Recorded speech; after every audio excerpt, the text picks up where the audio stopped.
Предрасудите се присутна појава најшироко во светски рамки. Од сите облици на размислување, предрасудите се помеѓу најзастапените, а едновремено и најопасните видови. Мета на предрасудите може да биде секој од нас.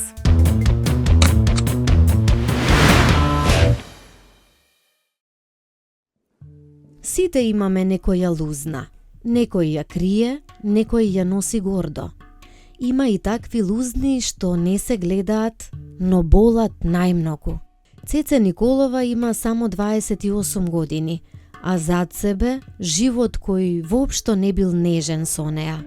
Жртва на предрасуди. Мојата животна приказна и предрасудите се за жал некако врзани едно со друго. Кога се договаравме нели што ќе зборуваме, некако не знам што попрво да одберам. Дали тоа дека сум растела како дете без родителска грижа или моментот дека имам алопеција и цел живот имав алопеција, но двете се врзани едно со друго. Еве ќе почнам од тоа дека имам пораснато во СС детско село, односно најубавиот дел од моето детство е токму таму. Делот претходно сакам некако да го заборавам, затоа што не било воопшто сјајно и убаво и нешто на што треба да се сеќавам и да се навраќам. Предрасудите, кога сме на тема нели дете без родителска грижа, биле многу бројни, ама па од друга страна не биле многу сурови сега вака од оваа перспектива. Иако како дете ми изгледало тоа многу страшно, нели дека јас сум различна од сите, зашто сега само јас немам родители во моето одделение. Јас и девојчето кој што живееше со мене во детско село и нели бевме во исти клас. Многу разноразни прашања и ситуации во животот, ама не биле толку многу страшни, како што можеби пострашни ми биле оние дека имам алопеција, односно зашто носам капа, зашто носам перика, зашто косата ми е сува, нели пред да сватат дека тоа е перика, пошто периките не изгледале секогаш беше најсовршено. Така што тема предрасуди кај мене како добро утро, секогаш е, мислам се уште општеството тешко прифаќа различности, работи за кои што ние не сме виновни.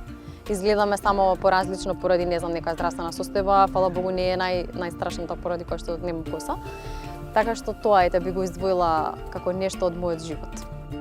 Ја прашав како е да се живее кога светот те гледа низ очите на предрасудите. Како е да бидеш етикетиран уште пред да имаш шанса да покажеш кој си на вистина. Многу пати осамено, сум мислела дека само мене нешто ми се случува и сите кои што се соочуваат со некаква предрасуда, сигурна сум, можам да кажам во име на сите дека се чувствуваат осамено, оттугено, отфрлено.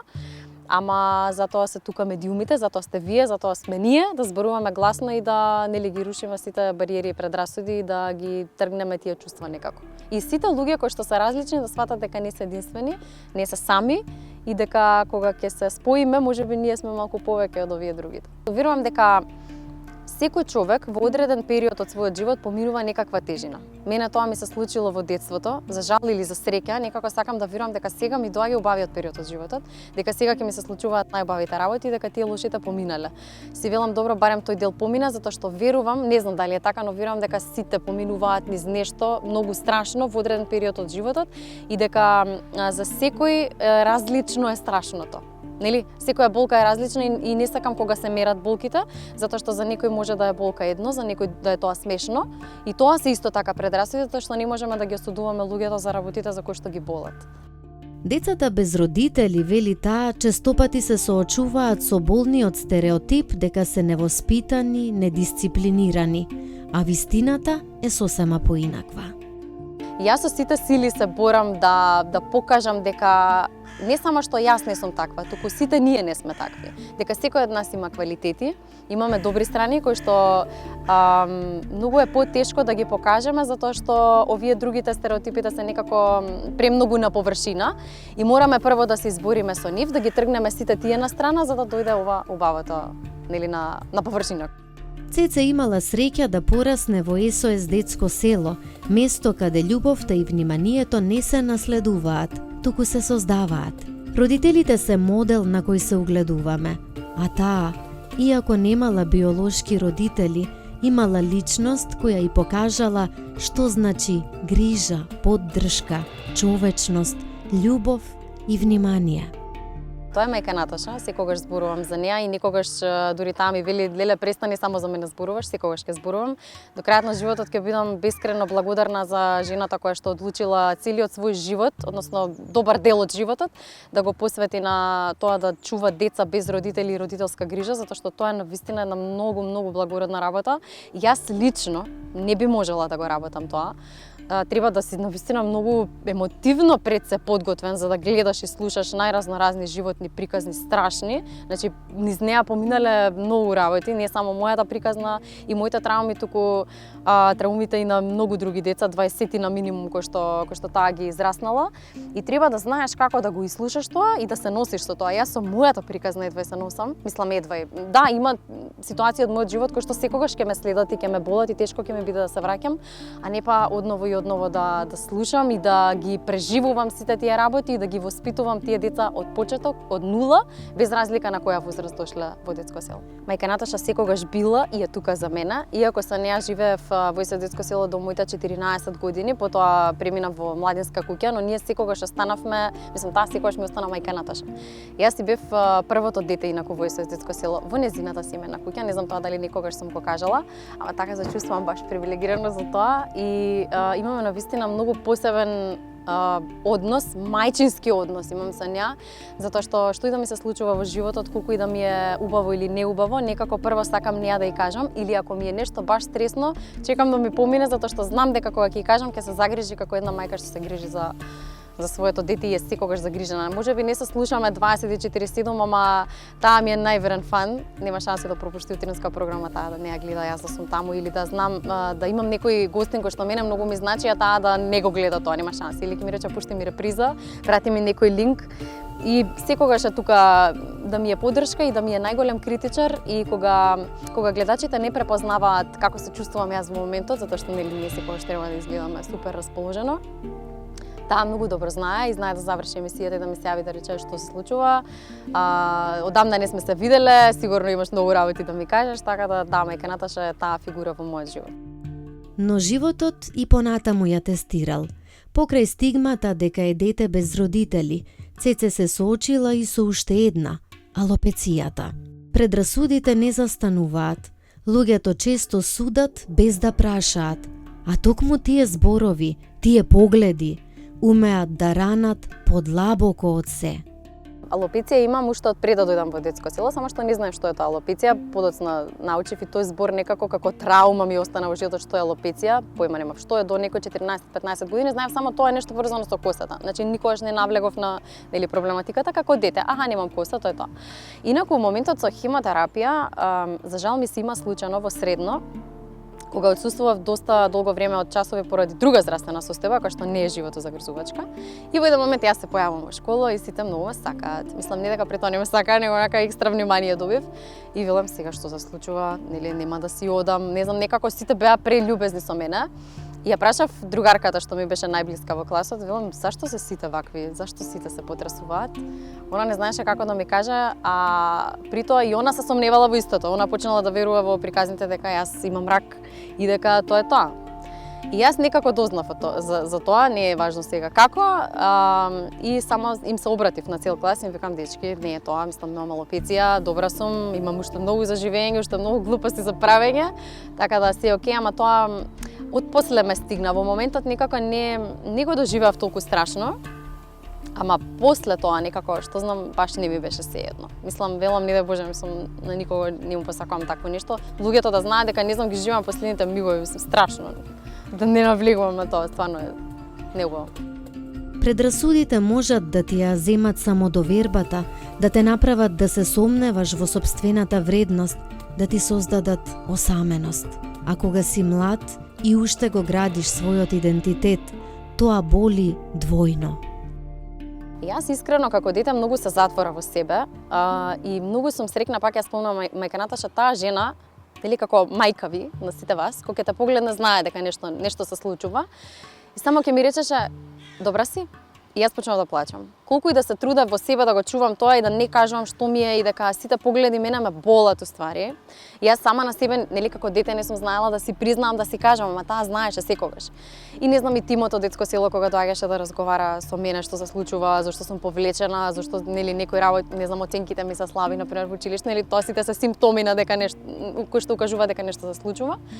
Таа секогаш знаела да препознае и секогаш потенцирала да правам работи кои што ме правеле среќна. А тоа било, например, танцувањето. Јас 10 години бев дел од танцов спортски клуб Ритам Плюс и тоа ме правеше најсреќна на свет, повеќе него да одам во школа. И во еден момент престанав поради некои околности и таа рече, јас ќе направам се што треба ти да се вратиш на подиум, ние велевме, и да одиш да играш, да се надпреваруваш и да бидеш среќна и да бидеш најубава со сите марами кои што постојано ги купувавме, беа различни и беа соодветни на сите фустани кои што ги носев нели за танцување, така што мојот совет е да правиме работи кои што не прават среќни или родителите да ги тераат децата да ги прават работи што нив ги прават среќни. Не родителите, туку децата. Значи не да ги исполнуваме со ништата на родителите на возрастните, туку тоа ние што сакаме да правиме. Секогаш да си го впериме прстот во себе, како што кажав, да погледнеме како гледаме на општеството, кои предрасуди нас ни влијаат и дали навистина го мислиме тоа или само сакаме да се вклопиме во масата, да мислиме исто како другите, да не се истакнеме, да не сме различни, да не мора да аргументираме. Нема потреба, секој од нас има право да биде таков каков што сака да биде, а ние имаме обврска да го прифатиме различниот таков каков што е. Но Цеце не дозволува болката да ја одреди. Нејзината искреност е нејзината сила, а нејзината приказна инспирација за сите нас што некогаш сме биле осудени или сме суделе. Разговорот го завршивме со прегратка, топла, човечка, тивка. И со желба, животот конечно да биде благ со неа. Буквалното значење на предрасудите е суд, донесен однапред, односно мислење или заклучок што се формира пред да имаме доволно факти или доволно искуства.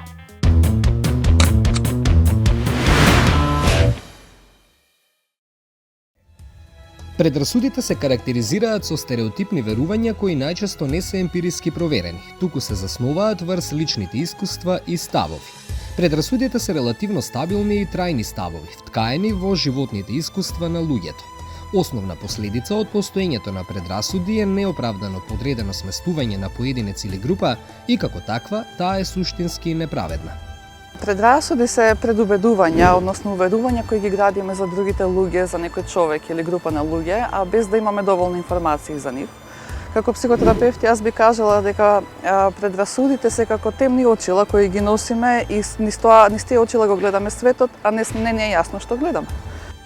Ако за личноста или за групата се суди според стереотипите, а не како за поединец или група на поединци, тогаш ние се справуваме со предрасуда. Сме формирале мислење за личноста или групата без да ги познаваме. Ваквите гледишта и идеи многу често немаат ништо заедничко со реалноста и тие се најчесто неповолни или непријателски.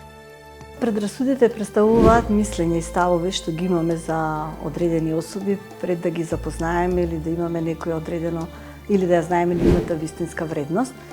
Јас обично можам да кажам, за мене се предрасудите како кога судиме за книга според страниците, а при тоа немаме веќе прочитано, а веќе имаме создадено мислење за нејзе. Предрасудите се страв од нешто непознато и причината најчесто е тој страв, најчесто е тоа што ние сакаме да ги категоризираме нештата, луѓето во две категории, или една страна или друга страна, и на тој начин нашиот мозок гледа начин како да се генерализира некоја појава, да се генерализира некој човек или група. И причините е затоа што на тој начин сме растеле, можеби така сме ги гледале луѓето, на тој начин можеби нашата психа се прави одбранен механизам да ги групира луѓето и на тој начин правиме штета. На кој начин? Предрасудите се навредливи. Примарно тие се користат кога некој неправедно се третира. Предрасудите им ја одземаат можноста на луѓето да покажат кои се и што можат да постигнат. Некои луѓе ќе се држат до предрасудите и популистичките идеи, иако тие не познаваат никого кој ќе им ги потврди овие негативни погледи. Предрасудите се опасни затоа што често резултираат со дискриминација, тоест неоправдано, негативно или штетно однесување кон членови на одредена група, само поради нивната припадност на таа група. Предрасудите навистина можат да бидат опасни. Предрасудите често се вкоренети во идејата дека одредени типови луѓе вредат помалку или се помалку способни од другите. Ги групираме работите во две нешта, во два дуални екстреми, ние правиме штета. Зашто? Затоа што не даваме можност да ги видиме разликите измеѓу. Последиците можат да бидат во основа тоа што не даваме шанса да запознаеме други начини на живот, други стилови, други луѓе. Ги групираме луѓето, ги третираме нефер, третираме на начин на кој ги дискриминираме, ги исклучуваме, ги тргаме на страна, нееднакво се однесуваме кон нив и на тој начин дури си ставаме граници за себе. Нашите граници кои ги ставаме, односно нашите ѕидови кои ги градиме, изгледаат на начин да ние не успеваме да дадеме шанса на себе си да запознаеме нешто ново и различно, да добиеме туѓо мислење, а со тоа да растеме ние. Жртвата на предрасуди се чувствува неприфатено и отфрлен. Тој човек еве од пракса можам да кажам се чувствува многу изолиран, осамен, отфрлен, се нарушува чувството на самодоверба, се чувствува дека не е доволно добар, дека не е доволно посакуван, особено ако тоа се случува кон деца што сте во рана адолесценција, адолесценти, млади лица кои имаат огромна желба да припаѓаат на некоја група. И тоа лице навистина има многу тешки чувства, многу лоши чувства за себе. Последицата е да не може да ги прифати сопствените автентични разлики кои го прават различен од другите луѓе, иако тие разлики можеби се слични и на некои други деца, но не може да се прифати себе си како таков или како таква. На тој начин се исклучува, се изолира од другите, се осамува, па исто така може да се јават и последици по нивното ментално здравје, депресија, анксиозност, суицидни мисли, секакви други екстремни ситуации. Широката распространетост на различни верувања, несоодветно интерпретирани информации, некритичко размислување, но и отсуство или недостаток на научни докази, сето тоа може да биде причина за формирање на предрасуди во кои несомнено веруваме.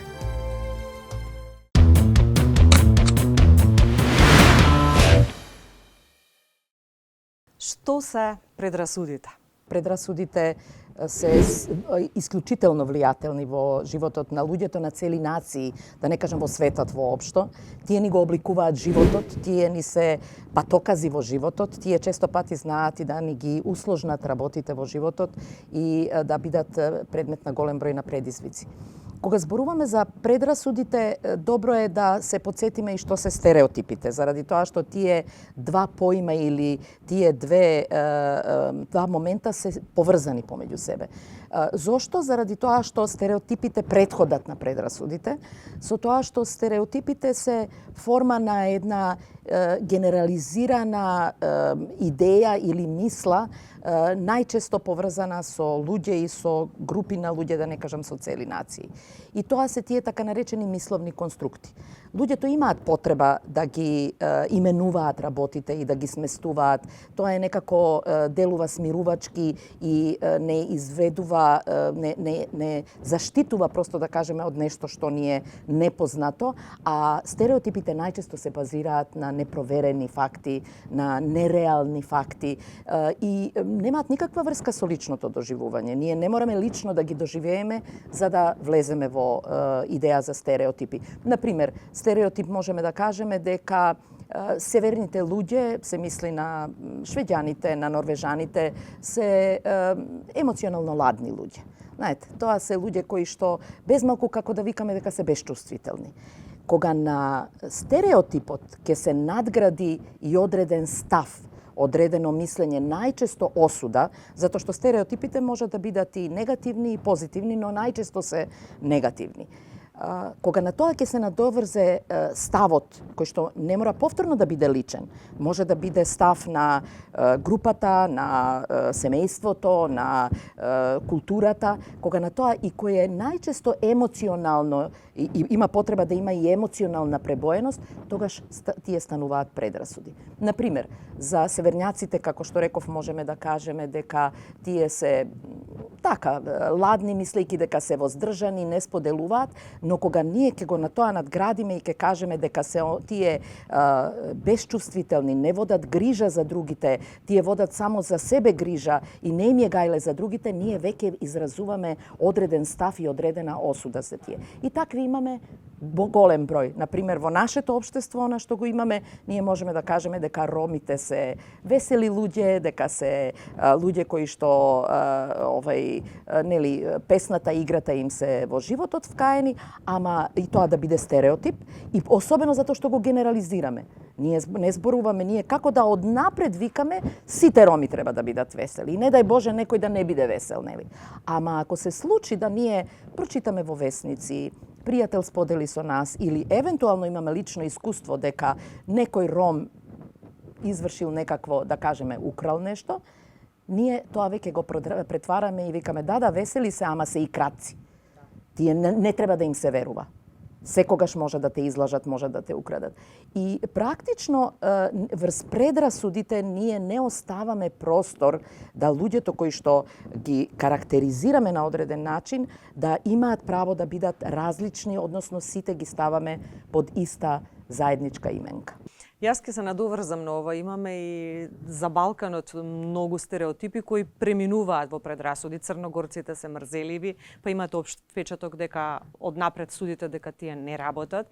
Русокосите се глупави, жените се лоши возачи и веднаш тоа влијае на перцепцијата, за да ние имаме предрасуда дека жените воопшто не може да се вклучени во сообраќајот или жените ако се убави не може да размислуваат.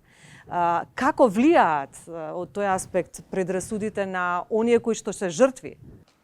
Да, ова е многу интересно што го рековте. Знаете, предрасудите кои што ние ги формираме, рековме дека тоа се најчесто непроверени информации, генерализирани ставови кои што ги правиме и може да имаат врска со цели култури, може да имаат врска, еве Балканот, например, го спомнавте. Нели ние за Медитеранот викаме дека сме ние, демек, весели, топли, отворени, гостопримливи, што апсолутно не е точно, нели? Има кои се и кои не се. Она што е значајно тоа е дека предрасудите можеме да ги групираме во различни типови на предрасуди, меѓутоа тие најчесто, пошто имаат секогаш еден негативен предзнак, водат кон една дискриминација и стигма на групата за која што зборуваме. Значи, ние ќе ги дискриминираме, ќе ги маргинализираме, ќе ги стигматизираме, и таквата позиција зависи од тоа, зависи например од возраста. Оти не е исто да вие имате предрасуди кон децата и да имате предрасуди кон возрастните. Иако се сведува на тоа дека тоа ќе има негативни последици. Ќе има негативни последици заради тоа што тој кон кој имаме негативни, односно имаме предрасуди, практично предизвикува кај него вознемиреност, страв, една возбуда која што е негативна, може да се развие во тага, може да се развие во депресивна состојба.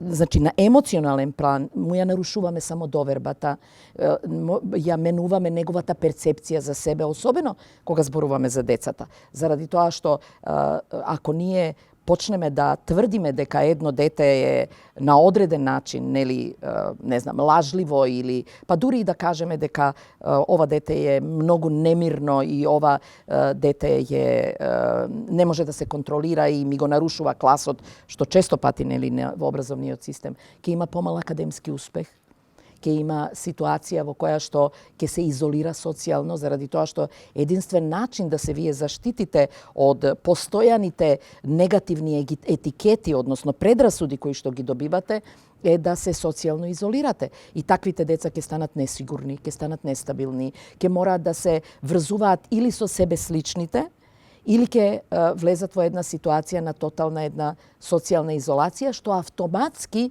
нив ресурсите во општеството не им се доволно достапни, заради тоа што они не ги ни бараат, оти сметаат дека немаат право на тоа, затоа што ние почнуваат да ги интернализираат тие негативни ставови за нив до степен да почнуваат да веруваат во тие ставови дека они навистина не се добри, и ако јас не сум добар, тогаш треба да се однесувам според тоа каква е сликата за мене, односно ќе се однесувам дека стварно не сум добар. Оти тоа е нешто што ми е порака која што ми стигнува од средината во која што растам и се развивам. Било да е тоа семејство или да е тоа училиште, а најчесто е комбинација измеѓу тие врсничкиот булинг кој што често пати го имаме.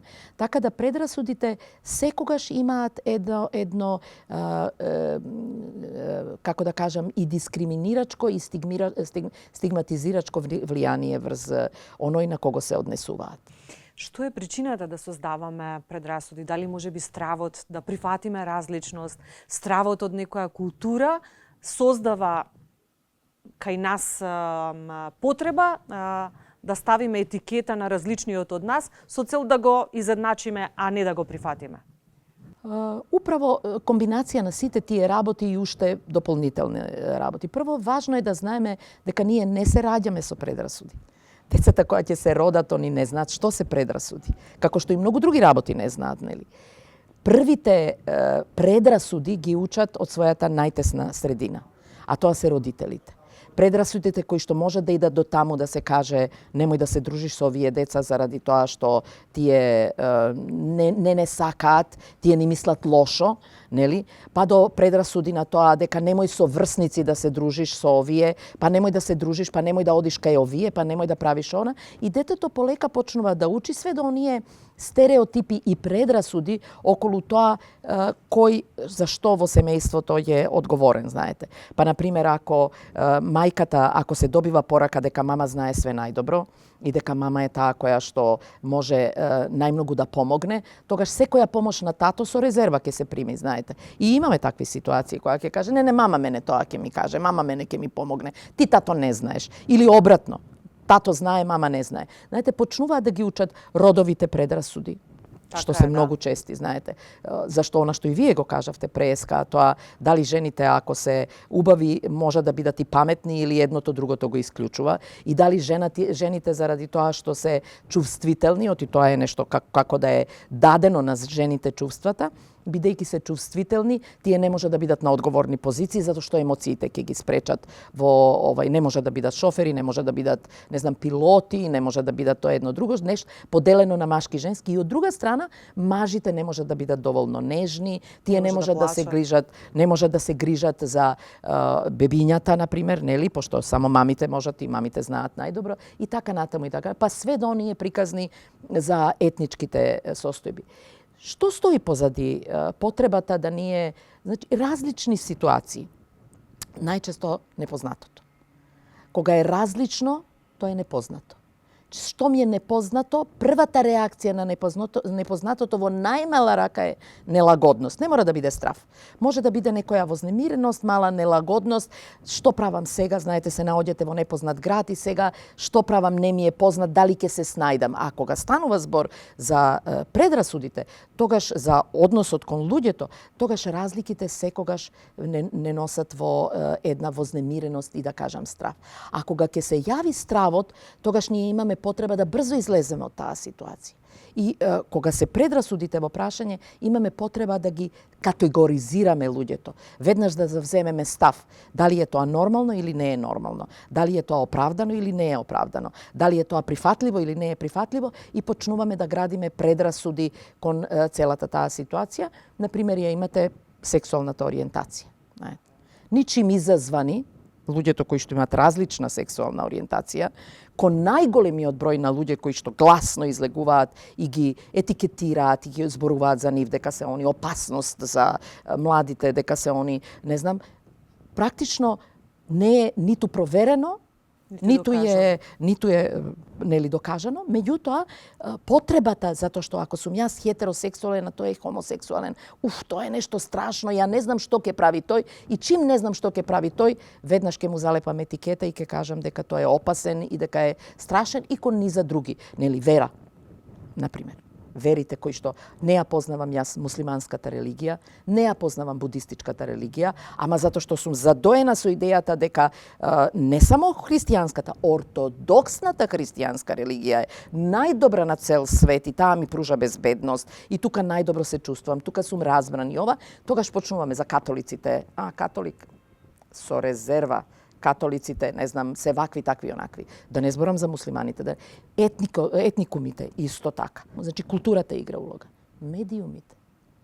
неверојатно влијание. Неверојатно влијание. Со сензационализмот, со селективноста во соопштувањето на информациите, со повторно една дискриминирачка политика која што се води или со одредени стигматизирачки информации кои што ги нудат, вие веднаш има луѓе кои што длабоко им веруваат на медиумите. И младите исто така под влијание на медиумите. Значи, медиумите се еден сериозен фактор во креирање на предрасудите. И особено кога вие имате затворен простор. Јас се сеќавам на 92 година, кога се затвори границата со Грција. И кога ние немавме можност да разменуваме информации, народите немаа можност да патуваат, да се запознаваат, да ова. Се изгради една приказна во Грција, затоа што јас, сопругот ми е грк, во Грција е една атмосфера дека најголеми непријатели им се македонците. Дека македонците безмалку се крвници. Од друга страна, во Македонија е иста таква ситуација. Медиумите го направи, политика да го направи тоа. Инаку луѓето немаа прилика да тоа искуствено го доживеат. Така да, сите овие фактори играат голема улога, па и големите геополитички приказни. Колку во оваа насока ќе се надоврзам на оној момент со образованието, описменувањето, прифаќањето на различните, поголемата општествена одговорност ќе може да ги разруши бариерите кои што предрасудите, стереотипите ги поставуваат. Апсолутно, не само што може, мора.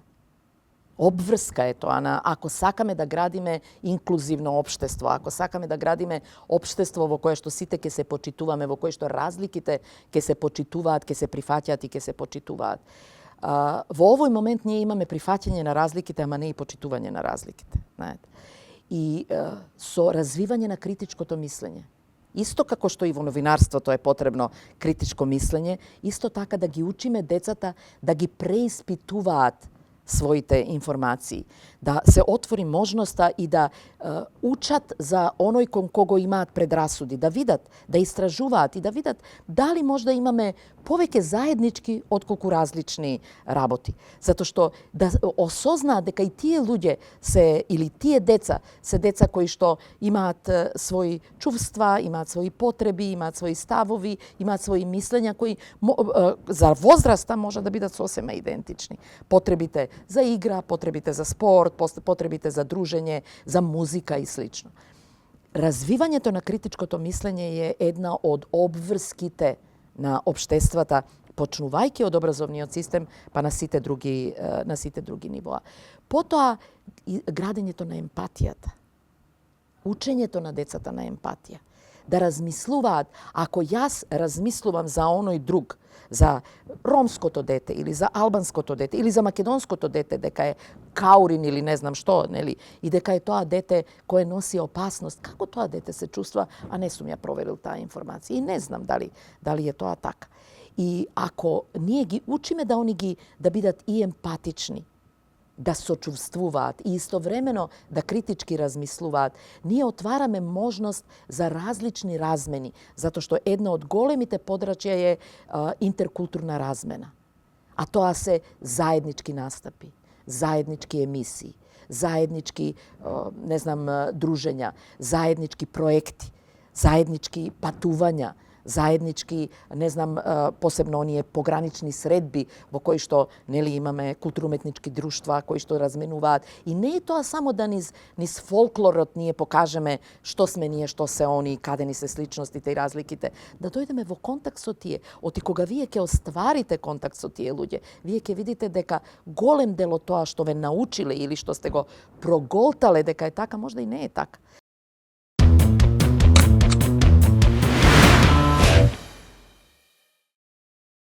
Предрасудите немаат боја, вера, возраст или пол. Тие може да те следат каде и да одиш, ако не си доволно силен да ги оставиш зад себе. Викторија Лоба го знае тоа многу добро. Уште кога дошла од Русија во Македонија, ја почувствувала разликата, погледите, прашањата, сомнежите. А подоцна, како млада жена што се пробива во јавноста, научила дека предрасудите не исчезнуваат, само го менуваат обликот. Па мислам дека не постои човек на планетава кој што не се судрил со предрасуди. Да, од рано детство имав секаков вид на предрасуди, баш и поради фактот што доаѓам од Русија, нели, јас сум бев како малечка странец во државата и не говорев толку добро македонски. Имав некои такви ситни мали предрасуди, неминовно е сепак тоа, мислам дека, поготоа кога си во општество на помали дечиња, нормално е сето тоа да некаде да процури, да кажеме под наводници. Меѓутоа не го доживав нешто тоа како толку страшно, не знам, нити па сум се доживувала дека сум нити посебна од другите деца, нити па дека сум нешто по-лоша или поразлична. Ето, веројатно поради тоа што имав добро домашно воспитување, кое што ми го објасниле сето тоа. Мислам дека најабсурдното нешто беше кога се запишав на музичко, една од професорките по соло пење, за среќа не беше мојата професорка. Имаше таков еден интересен, ќе го наречам, коментар, дека не сум доволно висока за да бидам пејачка. Мислам, иако тогаш бев тинејџер и многу не емотивно зрела личност, сепак не знам, не ми беше толку трагично, поради фактот што не можев логиката да ја пронајдам во сето тоа, затоа што не знам, доволно гледав и пејачки кои што не знам колку сантима се високи. Меѓутоа во тоа време можеби за мои години сум имала повисоки другарки, ме било како некој тригер и ме тригернало некако, но не беше толку трагично. Беше повеќе абсурдно. Па не, мислам дека луѓето воопшто, ако збориме за коментари на интернет, не читам коментари, не ме интересира тоа. Ме интересира повеќе општеството кое што околу мене, кое што навистина ме сакат и го вреднувам нивното мислење. Иако го вреднувам мислењето и на публиката, да се разбереме, меѓутоа такви коментари лоши не намерно не ги проследувам, не им давам внимание, кога на објектот не му даваш внимание, не му даваш и енергија. Не правам вид на заштита. Сакам да кажам дека не е тоа некој тип на заштитување од околината, туку повеќе сакање на себе си и со сето, со таа љубов кон себе си, со тоа што ќе се вреднуваш, нели, себе си, ќе си правиш работи кои што тебе да прават среќен, ќе имаш сета таа слобода да си се сакаш себе си на вистинскиот начин на кој што тебе ти е убав. Се создава таква еден вид на бариера поради која што не допираат сите тие предрасуди до тебе. Мислам дека тоа е највистинскиот начин, не да се заштитуваме, туку да си се сакаме себе си на прво место. А оние кои што ги шират предрасудите, сметам дека треба да си земат помош кај терапевт. Зад насмевката, Викторија носи искуство на човек кој не дозволил етикетите да ја дефинираат. Вели дека со време сватила, предрасудите на другите најчесто се нивни ограничувања, а не твои, но признава и самата некогаш имала предрасуди. Не верував толку многу во женската сила и секако дека таа конфронтација ја доживеав откако јас станав, нели, возрастна и поверував. Беше неминовно затоа што животот ме стави во такви услови каде што јас треба да бидам лидер и треба да бидам одговорна пред се за сето она што мене ми се случува и тука сватив дека едноставно не треба да ги делиме на нештата на машки, женски, неуспешно, неуспешно и успехот исто така е еден вид на илузија, за сите е различно што значи успех. Така да тоа е таа предрасуда кон жените што мислев дека не сме доволно силни, а сега сум премногу сигурна дека сме навистина силни. Имав предрасуди кон женската моќ, вели. Мислев дека силните жени се арогантни, а денес знам дека силата и нежноста можат да живеат заедно. Кога зборувавме за жените, ја допревме една од најчестите предрасуди, дека жените се лоши возачи. Тоа е, мислам, страшна предрасуда и секој пат кога се паркирам ги побивам тие предрасуди, особено кај мажи кои што ми помагаат, полево девојче, подесно ми кажуваат. Викторија се насмевна и рече дека токму ваквите стереотипи малку по малку го трујат нашето општество, исто како и оние за русокосите. тие предрасуди за пловишен би се интересни и симпатични, зашто и во многу ситуации сум ги користела во своја корист, за да се оправдам, не знам, за некоја смешка, за некоја интересна работа, каде што не сум била толку многу бистра, да кажеме. Така да ги доживувам тие работи на некој начин со сарказам и баш ми се симпатични. Предрасудите всушност се најопасни кога изгледаат безопасно. Каде потекнуваат предрасудите? Тоа сум го размислувала и вака во разговор со повеќе други луѓе, што ги сметам така за авторитетни, дојдовме до едно спознание дека сепак доаѓаат од стравовите, од нешто што за нас е непознато, за нешто што за нас е различно. Мислам дека луѓето кои што ги имаат конкретно баш тие предрасуди кои што ги спомнати се не толку интелигентни личности и дека треба да престапиме од надвор од комфортната зона, да се обидеме да ги разбереме и другите битија, за да можеме да влеземе во некоја конекција со нив, а да не ги шириме тие предрасуди. Во разговорот ги допревме и најболните теми – религијата, националноста, сексуалната ориентација, изгледот, психичкиот развој. Свативме дека сите тие се само различни лица на истата болка – стравот од поинакво. Викторија вели дека денес наместо да се лути, избира да биде пример, да зборува отворено, да руши митови и да се смее на предрасудите. Кога си сигурен кој си, предрасудите губат сила.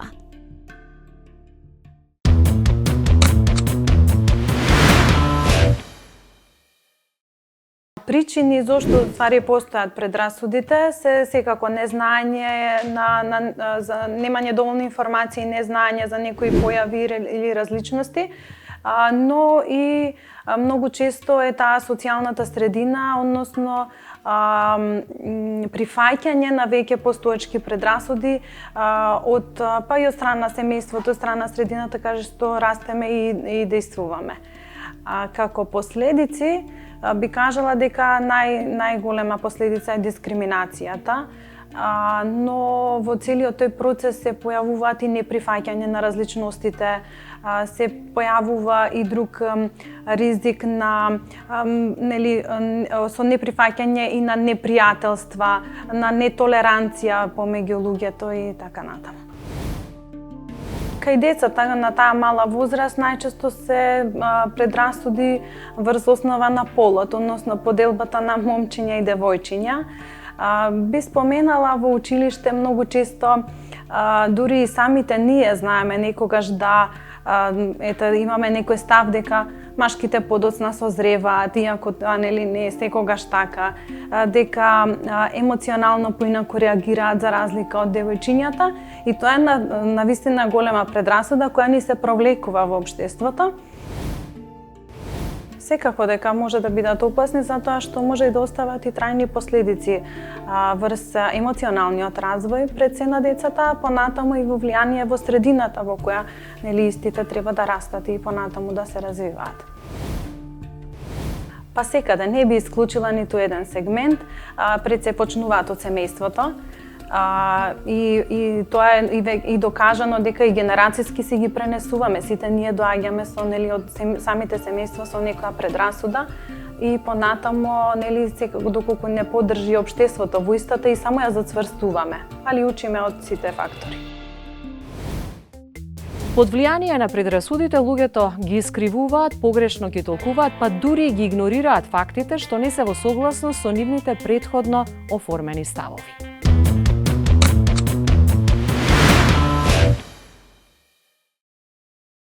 Кај децата, но и кај возрастните, многу често се раѓаат предрасуди поради надворешниот изглед или пак некој физички недостаток, од прекумерна телесна тежина до физички инвалидитет или одреден синдром.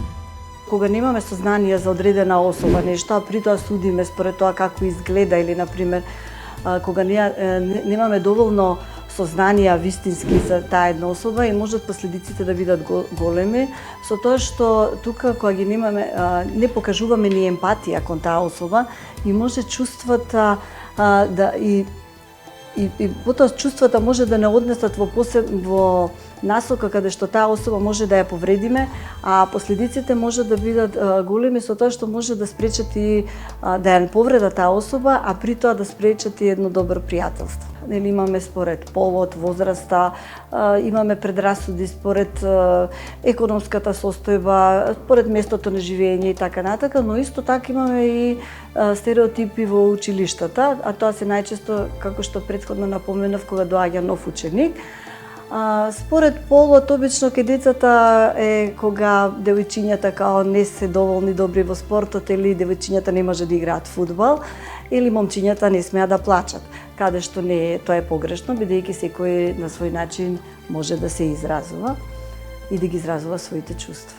Како психолог кој работел со деца, сум била често сведок на тоа дека е многу важно кај децата кој бренд го носам, од каде се облекувам, па ти немаш, како изгледам, па ти немаш марка патики и впечатокот ми беше дека овие деца нели се стигматизирани поради тоа што можеби немаат доволно финансиски средства и се прави една неприродна поделба која што за среќа во училиштето каде што бев присутна додека се случуваше ова, наставникот многу убаво реагираше, за тоа големи пофалби, дека навистина не е важно кој што носи, дека облеката не го краси човекот.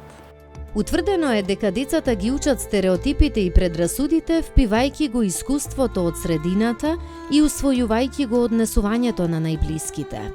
Предрасуди кај малите деца кај нас во училиште не се толку многу застапени, но најчестата предрасуда е кога доаѓа во едно оделение нов ученик. Нормално ученикот е посрамежлив, повлечен, сепак се наоѓа во друга средина и тука најчесто се наоѓаме, ние тука помагаме, бидејќи ученикот се чувствува и осамено, и неприфатено од децата. И поради тоа, ние најчесто тука влијаеме со едукација на децата, правиме работилници, разговори и други работи, например, им посочуваме да читаат книги, приказни и така натака, за да се разбијат тие предрасуди од нивната страна. Првите модели на однесување се самите родители, старатели, воспитувачи и децата се како сунгери, пиваат се што им е дадено и го гледаат како прифатливо однесување. Така да доколку самиот родител, старател, воспитувач на детето изразува одредени ставови, неприфаќања, непочиткон некоја друга група на луѓе, например, предрасуди поврзани со полот, со верата, со различни етнички групи или сексуална ориентација, самото дете ќе ги усвои тие ставови како нормални и како прифатливи. Децата често го присвојуваат како свое однесувањето на јунаците од цртаните филмови или важните ликови од средината.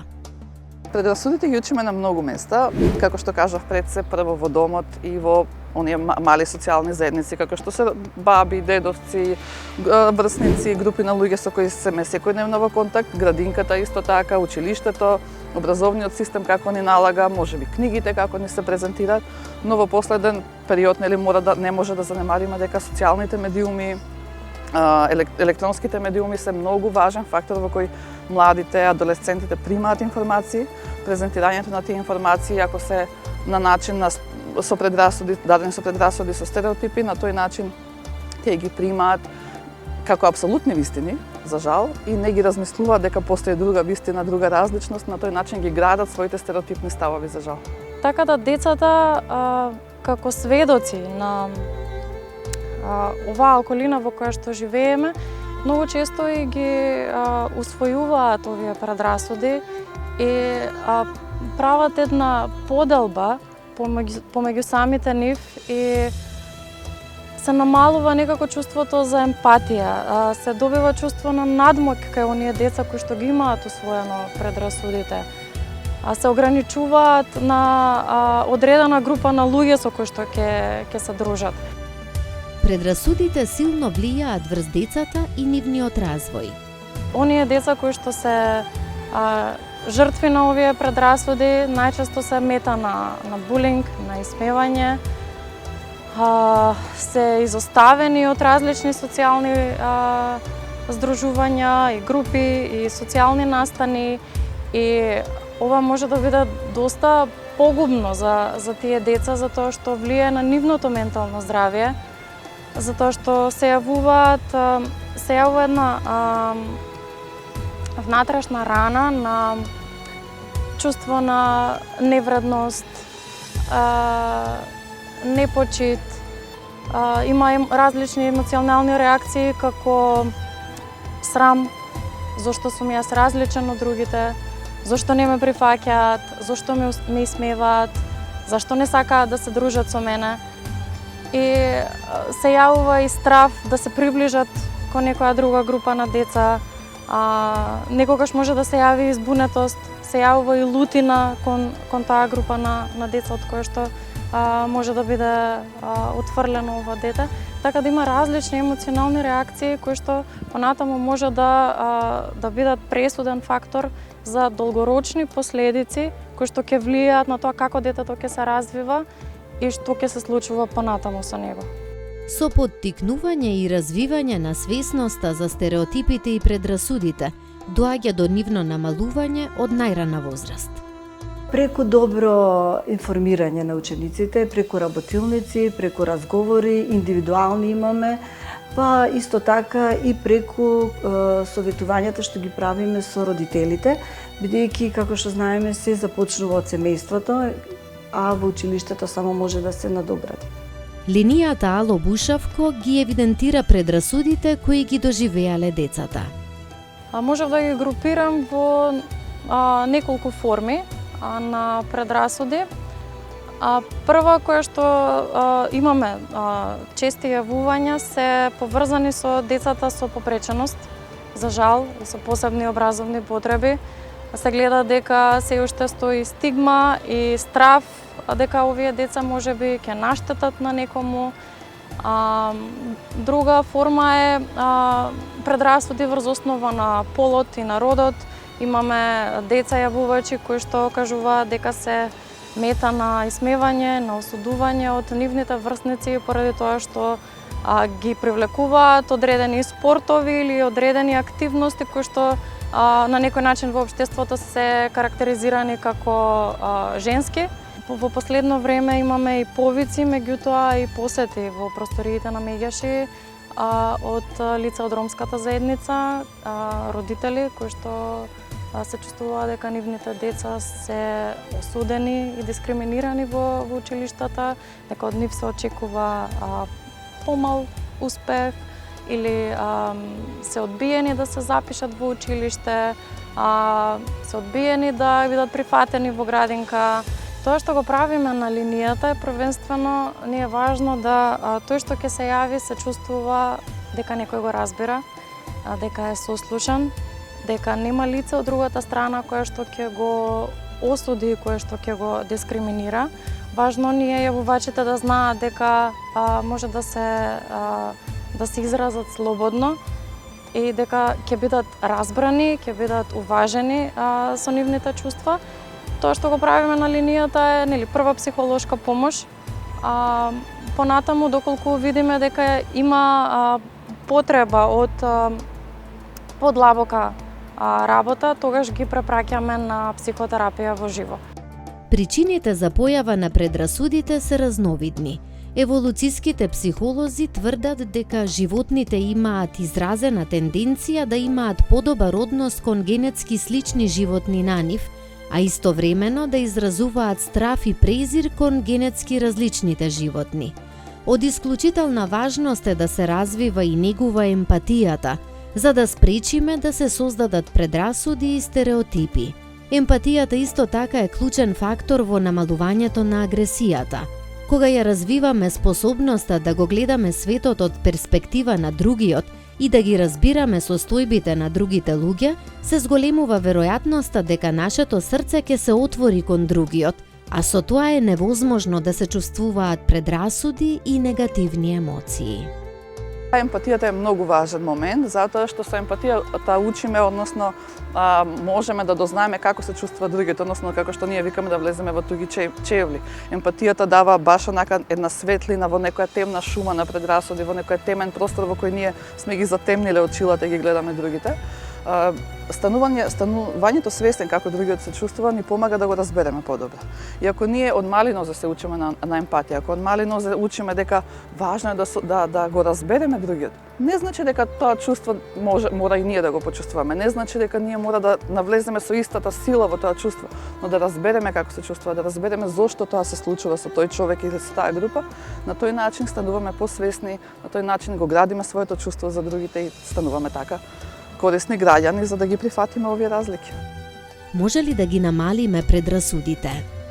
И во училиштата се случува нели природно децата да се делат во различни групи и тука наставниците и учителите имаат клучна улога во тоа да спречат развој на овие предрасуди. Значи треба да се разговара отворено, доколку нели некое дете е исмевано поради нешто или осудено поради нешто.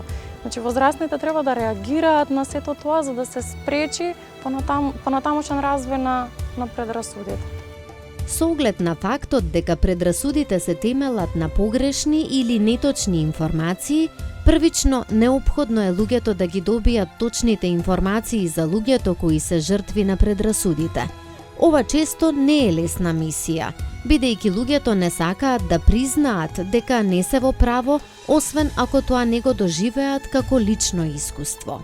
Истражувањата на стручните лица укажуваат дека постојат методи. Една од нив е така наречената училница сложувалка. Станува збор за техника која е изготвена со цел да се намалат предрасудите и да се поттикне самодовербата на децата. Децата се распоредуваат во мали мешани групи, при што успехот во учење на секое детенце поединечно зависи од други деца. За разлика од традиционалните состави на училниците, одделенијата во кои децата се надпреваруваат меѓусебно, кај оваа метода децата зависат едно од друго, па така се учат на соработка и меѓусебно помагање. Знаат да не направат дискриминација, но затоа пак, како што кажав, нашите работилници во училиштата се чести, особено кога имаме емпатија, односно се соочуваме и ги разбираме другите чувства. И со тие работилници што ги правиме ние со децата, ја подигаме малце свесноста кај нив. Децата се доста емотивни, иако тоа можеби мислиме дека тоа не го покажуваат често. Знаат да се затворат, да се повлечат, да покажат послаб успех, да одбиваат да доаѓаат во училиште, и со сите тие работи што ни ги прават, нормално ние сме тука за да помогнеме преку нашите разговори, преку нашите едукации, преку соработката што имаме, благодарение со родителите и со наставниците. Не можам да ги поменам наставниците, бидејќи многу ни е важно кога соработуваме. Истражувачите веруваат дека децата веќе во третата година почнуваат да ја развиваат својата приврзаност кон културните и расните групи на кои им припаѓаат, односно нивните групи, а несвесно имаат негативно мислење за сите други групи кои не се нивни. Ние треба да им помогнеме за да ги прифаќаме различностите, при тоа да ја развиваме емпатијата и да не судиме пред да бидеме добро информирани за некоја личност. Некои од предрасудите се учат дома или во културна група, другите се истакнуваат преку медиумите, затоа е важно учењето за прифаќање и разбирање на различните од нас. Јас би кажала како порака дека треба да ги прифаќаме различностите, треба да сочувствуваме, да развиваме емпатија и да не судиме по разликите, особено по изгледот и по потеклото на луѓето. Има многу примери за предрасуди, често не сме ни свесни за нив. Глупави русокоси, досадни бубалици, младите се неработници кои не знаат ништо, жена со успешна кариера е лоша мајка. Денес ќе направиме малку писменост на сите овие работи кои што на некој начин влијаат во нашите судови за лица за кои што вообичаено не би требало да судиме.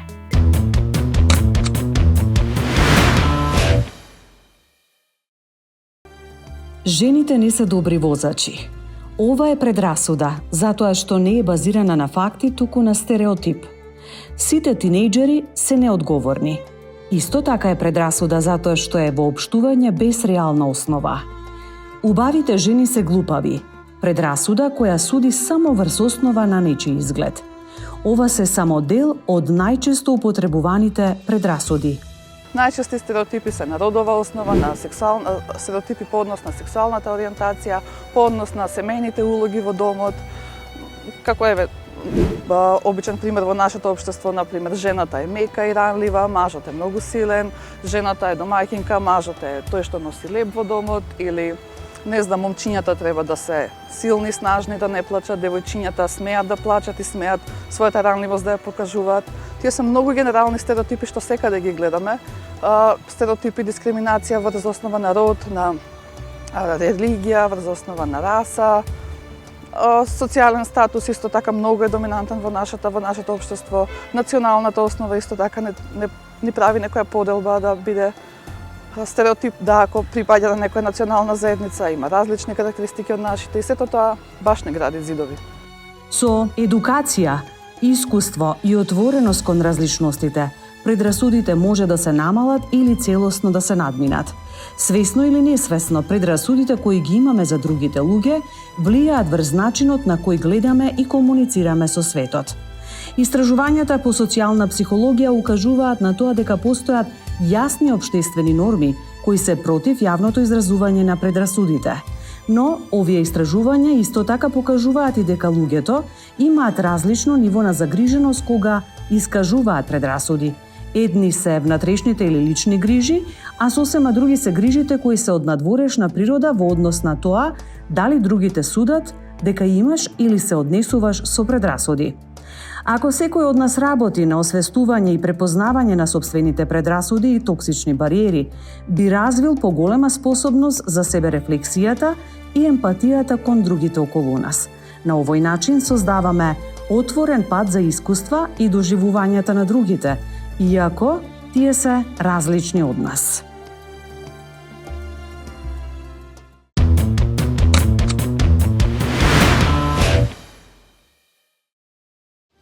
Амелија Ерхарт е писателка која е една од жените кои успеале да ги разрушат предрасудите за жени во незината професија. Амелија била пионер меѓу жените во авиацијата, а постигнала и неколку рекорди за да докаже дека жените авиатичари се еднакво добри како мажите. Се залагала за женските права, поставила многу рекорди, напишала книги за незините искуства како жена пилот. Стотици написи и голем број книги се напишани за незиниот живот, кои честопати се користат како мотивациони приказни, особено за девојчињата. Достигнувањата на Ерхарт во воздухопловството инспирирале генерација на женски пилоти. Предрасудите се релативно трајни судови, но тоа не значи дека се и вечни судови. Предрасудите не ја дефинираат личноста, туку ја ограничуваат нашата перцепција. Факт е дека сите имаме етикети. Прашањето е дали ќе ги отстраниме. Довидување!